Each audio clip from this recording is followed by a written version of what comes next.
നമസ്കാരം. ഞാൻ doctor Rajisha Gopinath, consultant psychologist ആണ്.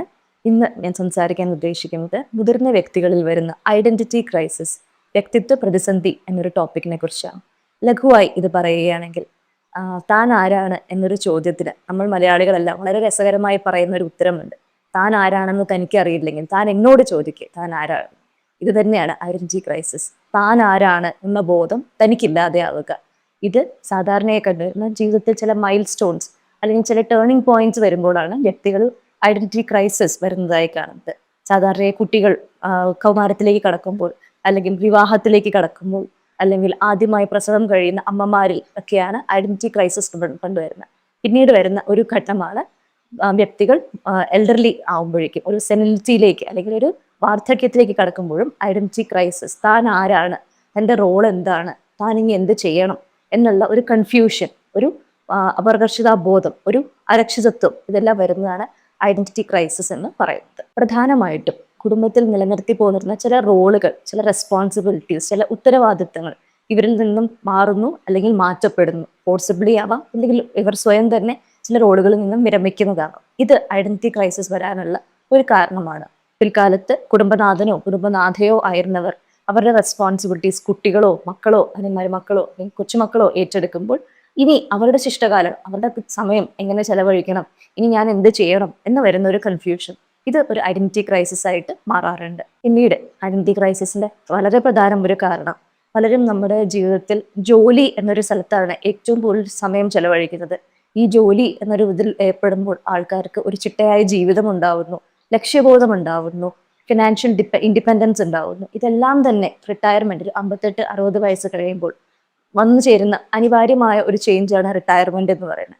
ഈ റിട്ടയർമെന്റ് ലൈഫിലേക്ക് കടക്കുമ്പോൾ ഇനി ഒരു ലക്ഷ്യമില്ല, ഇനി ഒരു പർപ്പസ് ഇല്ല ലൈഫിൽ, ഒരു മോട്ടിവേഷൻ ഇല്ല, അംഗീകാരമില്ല എന്നുള്ള ഒരു അവസ്ഥയിലേക്ക് വരുന്നു. രാവിലെ എണീറ്റ് പ്രഭാത കർമ്മങ്ങൾ കഴിഞ്ഞ് പ്രഭാത ഭക്ഷണം കഴിഞ്ഞ് ഓഫീസിലേക്ക് പോയിരുന്നവർ ആ ഒരു സമയം, ആ ഒരു ടൈം ഗ്യാപ്പിൽ ഇനി എന്ത് ചെയ്യണം എന്നറിയാതെ കൺഫ്യൂസ്ഡ് ആയി നിന്ന് പോകുന്നു. ഇത് ഐഡന്റിറ്റി ക്രൈസിസിന്റെ ഒരു പ്രധാന കാരണമായി, റിട്ടയർമെന്റ് ലൈഫ് ഒരു പ്രധാന കാരണമായി ഐഡന്റിറ്റി ക്രൈസിസ് എൽഡർലിയിൽ വരുന്ന ഒരു റീസണായി വരുന്നു. ഇനി വരുന്നൊരു കാരണം സോഷ്യൽ വിഡ്രോവൽ. സോഷ്യൽ വിഡ്രോവൽ ഒന്നുകിൽ സെൽഫ് എംപൈർഡ് ആവാം, അല്ലെങ്കിൽ ഫോഴ്സ്ഡ് ആവാം. സാമൂഹികമായുള്ള വിരമിക്കൽ.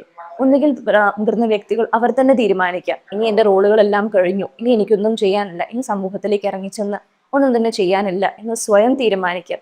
അതല്ല എന്നുണ്ടെങ്കിൽ ഇനി അച്ഛനും അമ്മയും റിട്ടയറായി, അല്ലെങ്കിൽ നിങ്ങളുടെ ജോലികളെല്ലാം കഴിഞ്ഞു, ഇനി നിങ്ങൾ തനിയെ വീട്ടിലിരിക്കുക, TV കാണുക, പുസ്തകം വായിക്കുക എന്ന് മക്കളോ കൊച്ചുമക്കളോ പറഞ്ഞ് ഏൽപ്പിക്കുന്ന ഒരു സോഷ്യൽ വിഡ്രോവലും മുതിർന്ന വ്യക്തികളിൽ വന്നു ചേരാവുന്നതാണ്. ഐഡന്റിറ്റി ക്രൈസിസിന്റെ മറ്റൊരു കാരണമാണ് കൂട്ടുകെട്ടുകൾ ഇല്ലാതാവുക എന്നുള്ളത്. പ്രായമാകുമ്പോൾ കൊച്ചുമക്കളുടെയോ മക്കളുടെയോ വീട്ടിലേക്ക് പല മാതാപിതാക്കളും ചേക്കേറി പോകാറുണ്ട്. ഇങ്ങനെ വരുമ്പോൾ അവർ ജീവിച്ചു വളർന്ന സാഹചര്യങ്ങളിൽ നിന്നും കൂട്ടുകെട്ടിൽ നിന്നും സാമൂഹിക ബന്ധങ്ങളിൽ നിന്നും അവർ വിട്ടുപോവുകയാണ്. പുതിയ സ്ഥലങ്ങളിൽ ചെന്ന് പുതിയ കൂട്ടുകൾ ഉണ്ടാക്കാനുള്ള ബുദ്ധിമുട്ടുകൾ അവർക്ക് വന്നു ചേരുന്നു.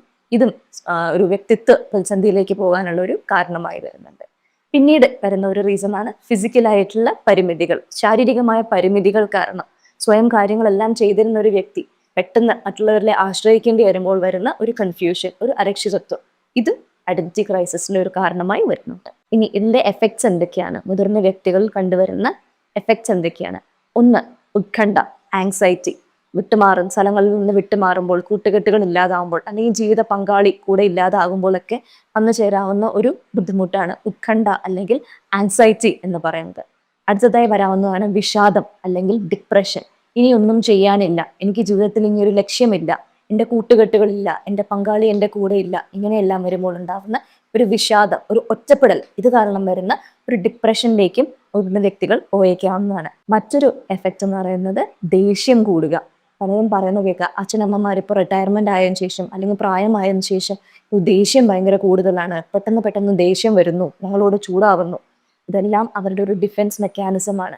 അവർക്ക് ഇനി ഒന്നും ചെയ്യാനില്ല, അല്ലെങ്കിൽ അവർ ആശ്രിതരായി കഴിഞ്ഞു, കുടുംബനാഥ അല്ലെങ്കിൽ കുടുംബനാഥ ഇന്ന് ആശ്രിതരായി കഴിഞ്ഞു എന്ന് വരുമ്പോൾ അവരിൽ വരുന്ന അരക്ഷിതത്വം, ഇൻസെക്യൂരിറ്റീസ് കാരണം അതിനെ മാസ്ക് ചെയ്യാനായിട്ട്, അവരിലെ കുറവുകളെ മാസ്ക് ചെയ്യാനായി അവർ കാണിച്ചു കൂട്ടുന്ന ചില ഡിഫൻസസ് ആണ് ഈ ദേഷ്യവും വാശിയും എല്ലാം തന്നെ നമ്മൾ മനസ്സിലാക്കേണ്ടിയിരിക്കുന്നു. ഇനി ഇതിൽ നമുക്ക് എങ്ങനെ ഇന്റർവെൻഷൻസ് കൊടുക്കാം, എങ്ങനെ ഇത് മാനേജ് ചെയ്യാൻ, ഐഡന്റിറ്റി ക്രൈസിസിനെ എങ്ങനെ നമുക്ക് മാറ്റിയെടുക്കാൻ കഴിയും?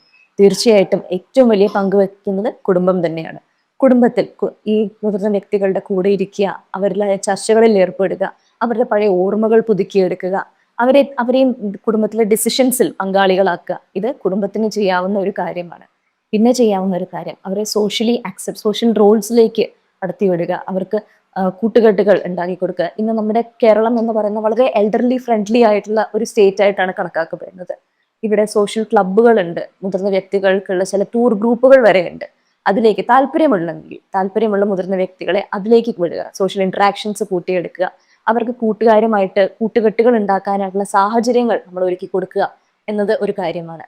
പിന്നെ ചെയ്യാവുന്ന ഒരു കാര്യം, ഇവരുടെ ഹോബീസ്, പലപ്പോഴും ജോലിയുടെ തിരക്കുകൾ കാരണം അല്ലെങ്കിൽ കുടുംബത്തിലെ പ്രാരാബ്ദങ്ങൾ കാരണവും മാറ്റിവെക്കപ്പെട്ട ഇഷ്ടങ്ങൾ, ചില ഹോബീസ്, ചില ആഗ്രഹങ്ങൾ, ചിലപ്പോൾ യാത്രകളാവാം, വായനയാവാം, എഴുത്താവാം, പാട്ടാവാം, ഡാൻസ് ആവാം, ഇവർക്ക് എന്തായിരുന്നു താല്പര്യം അത് മനസ്സിലാക്കിയെടുത്ത് അതിലേക്ക് അവരെ തിരിച്ചുവിടുകയാണെങ്കിൽ അവർക്കൊരു ലക്ഷ്യബോധം, ഒരു മോട്ടിവേഷൻ, ഒരു അംഗീകാരവും കിട്ടാനുള്ള സാഹചര്യം വരികയും അതുവഴി നമുക്ക് ഈ ഐഡന്റിറ്റി ക്രൈസിസ് എന്നുള്ള ഒരു സിറ്റുവേഷൻ മാറ്റിയെടുക്കാൻ സാധിക്കുകയും ചെയ്യും. പിന്നെ ചെയ്യാവുന്ന ഒരു സഹായം, ഓൺലൈൻ പ്ലാറ്റ്ഫോംസ്, അതിൻ്റെ സഹായം തേടുക. ഫേസ്ബുക്ക്, ഇൻസ്റ്റാഗ്രാം, മുതിർന്ന വ്യക്തികൾക്ക് അതിനെക്കുറിച്ചുള്ള കാര്യങ്ങൾ പരിചയപ്പെടുത്തി കൊടുക്കുക. അവർക്ക് മാറിപ്പോയ കൂട്ടുകാരുമായിട്ട് തിരിച്ച് സൗഹൃദങ്ങൾ പങ്കുവയ്ക്കാനുള്ള ഒരു സാഹചര്യം ഉണ്ടാക്കി കൊടുക്കുക. അതും കുടുംബത്തിന് ചെയ്യാവുന്ന ഒരു കാര്യമാണ്. ഇനി ചെയ്യാവുന്ന ഒരു മാനേജ്മെന്റ്, വിഷാദം അല്ലെങ്കിൽ ആൻസൈറ്റി അങ്ങനെ എന്തെങ്കിലും ബുദ്ധിമുട്ടുകൾ അനുഭവപ്പെടുകയാണെങ്കിൽ ഒരു കൗൺസിലിംഗ്, ഒരു സൈക്കോളജിസ്റ്റിനെ കൊണ്ട് കാണിച്ച് ഇവരുടെ ബുദ്ധിമുട്ടുകൾ എന്താണെന്ന് മനസ്സിലാക്കിയെടുത്ത് അവർക്ക് അതിന് വേണ്ട മാനേജ്മെന്റ് പറഞ്ഞു കൊടുക്കുക, അതിനുള്ള തെറാപ്പീസ് പറഞ്ഞു കൊടുക്കുക എന്നൊരു കാര്യവും ചെയ്യാവുന്നതാണ്. പിന്നെ നമ്മളെല്ലാവരും തന്നെ ജീവിതത്തിൽ കൊണ്ടുവരേണ്ടതാണ് എക്സസൈസ് അല്ലെങ്കിൽ വ്യായാമം എന്ന് പറയുന്നത്. ഇത് മുതിർന്ന വ്യക്തികൾക്കും അവരുടെ ശാരീരിക പരിമിതികൾ എന്താണെന്ന് മനസ്സിലാക്കി അവരിലും പറ്റാവുന്ന എക്സസൈസുകൾ പറഞ്ഞു കൊടുക്കാം. യോഗ അല്ലെങ്കിൽ മെഡിറ്റേഷൻ താല്പര്യമുള്ളവർക്ക് അതിലേക്ക് നയിക്കാം. ഇതെല്ലാം തന്നെ ഐഡന്റിറ്റി ക്രൈസിസ് മാറ്റിയെടുക്കാനും അവർക്ക് ജീവിതത്തിൽ ഒരു ലക്ഷ്യമുണ്ടാവാനും ഒരു സ്വയം ബോധം ഉണ്ടാവാനുമുള്ളൊരു സാഹചര്യം ഉണ്ടാക്കി കൊടുക്കും. ഇനി തുടക്കമിട്ട വരികൾ വെച്ച് തന്നെ ഞാൻ അവസാനിപ്പിക്കുകയാണ്. പപ്പു സാറ് പറയുന്ന പോലെ, താൻ ആരാണെന്ന് തനിക്ക് അറിയില്ലെങ്കിൽ താൻ എന്നോട് ചോദിക്കും താൻ ആരാണ്. മുതിർന്ന വ്യക്തികൾ മറന്നു പോവുകയാണ്, അവരുടെ റോളുകൾ എന്താണ്, അവരുടെ ലക്ഷ്യബോധം എന്താണെന്ന് അവർ മറന്നു പോവുകയാണെങ്കിൽ നമുക്ക് കൂട്ടായ്മയോടെ, പ്രൊഫഷണൽ സഹായത്തോടു കൂടിയും കുടുംബത്തിന്റെ സഹായത്തോടു കൂടിയും സമൂഹത്തിന്റെ സഹായത്തോടു കൂടിയും നമുക്ക് അവരിലെ ഐഡന്റിറ്റി ക്രൈസിസ് എന്നൊരു ബുദ്ധിമുട്ടിനെ, ആ പ്രതിസന്ധിയെ നമുക്ക് മാറ്റിയെടുക്കാം. തീർച്ചയായിട്ടും നമ്മൾ ജീവിതത്തിൽ എത്ര ദിവസങ്ങൾ ജീവിച്ചു എന്നതിലല്ല കാര്യം, ഓരോ ദിവസത്തിലും എത്ര ജീവിതമുണ്ടായി. It's not about adding years or days to your life, it's about adding life to your years. ഇതോടുകൂടി ഞാൻ നിർത്തുന്നു. Thank U.